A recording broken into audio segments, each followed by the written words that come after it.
if Lamar Jackson is that dude and what he brings to the table, I think they've got a respectable defense. They obviously got the coach of the year.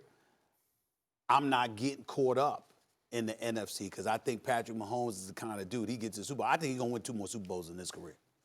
But you got to stop him from getting there. That's where I'm at with it. Marcus. This is tough, man, because when you look at the NFC, like, how long will Russ play? Then too, like, before you have a panic attack over there, what is McCarthy going to do in Dallas? Yeah. Oh, Lord. Because, look, we talked about and lauded the talent in Dallas. We talked about the roster, how they built it. Defensively, they got to make some moves, but Dallas could be a real player if this coach, if coaching was the issue. Like, so the biggest threat, obviously, is Baltimore with Lamar Jackson being in the AFC, obviously, and what they've been able to do. But when you look across the entire league, man, Dallas may become an issue. You gotta give. I don't look at Dallas. I look in the AFC. I'm looking at Houston, who's winning in spite of their head coach, so I'm not going to pick them, even though Deshaun Watson's great in big moments.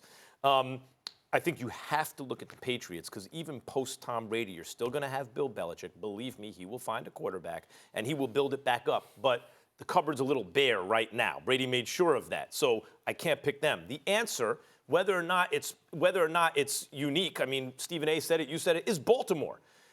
Not just because they have an extraordinary talent at quarterback, but because their coach had the imagination to not do things the way they've always been done. To say, I don't care how much we have to change this situation, we're gonna use this quarterback this way. And by the way, he's running like, you hear about formations, packages, 11, 21, all this stuff. What are they doing? 13s and 23s? Yeah. They got three tight ends out on the field. And it's a franchise that takes pride in the defense.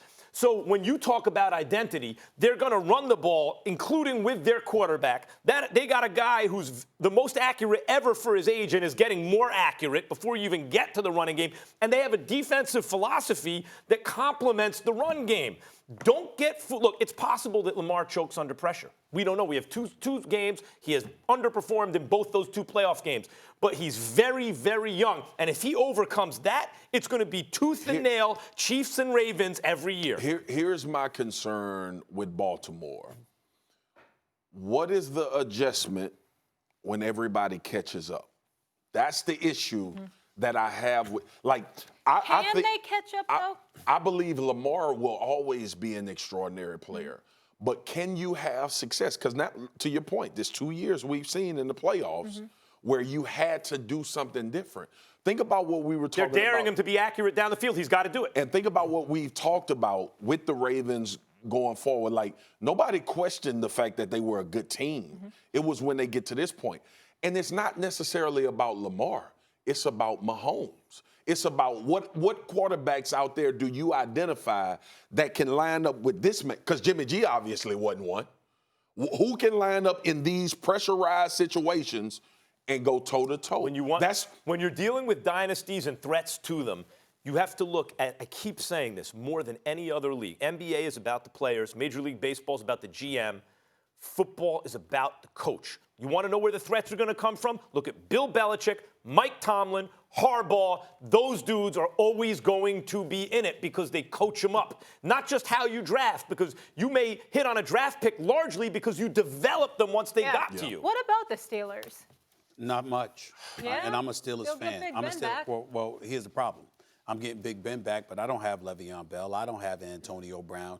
Juju Smith-Schuster fell off significantly when he was the #1 option, which we all anticipated outside of Max. We all anticipated that would happen. And that's not to say that's just him, because you're playing with backups and what have you, 2nd and 3rd string quarterbacks, or even 4th string actually. So you got to look at it from that perspective. But the bottom line is this: the Steelers were playing with smoke and mirrors, and we rave about the job that Mike Tomlin has done. What has been his Achilles heel, his nightmare? When he goes against the Patriots, Well, who has now won up the Patriots in terms of what they can do on the offensive side of the ball? It's Kansas City. So whatever Tom Brady was, whatever kind of nightmare Tom Brady was for the Pittsburgh Steelers, imagine what Patrick Mahomes would be. So I don't view Pittsburgh as that big of a threat to Kansas City the way I would view somebody in politics, someone might say, like, I like this candidate because of this policy, whatever, but really you're looking at the character, right? Because that applies to everything. When I'm looking at coaches, I'm not looking so much at who has the best schemes or is the best play caller. I'm looking at the character of someone on the top of your organization in terms of the product on the field, the head coach, and what they bring. The challenges to Andy Reid, now that he has this extraordinary talent at quarterback, are the other great head coaches. In the AFC, that's Bill Belichick, obviously, but also Tomlin and Harbaugh. And to your point, like, when we start talking about dynasty, I think sometimes, like, because Patrick Mahomes has been what he is, we also have to remember that Andy Reid had this team really good with Alex Smith. Yep. No question. Like, this is not just... They won 14 games. Yeah. Right. So when you say threat to dynasty right now, it's probably going to come in the Super Bowl. Thanks for watching ESPN on YouTube. For more sports highlights and analysis, be sure to download the ESPN app. And for live streaming sports and premium content, subscribe to ESPN+.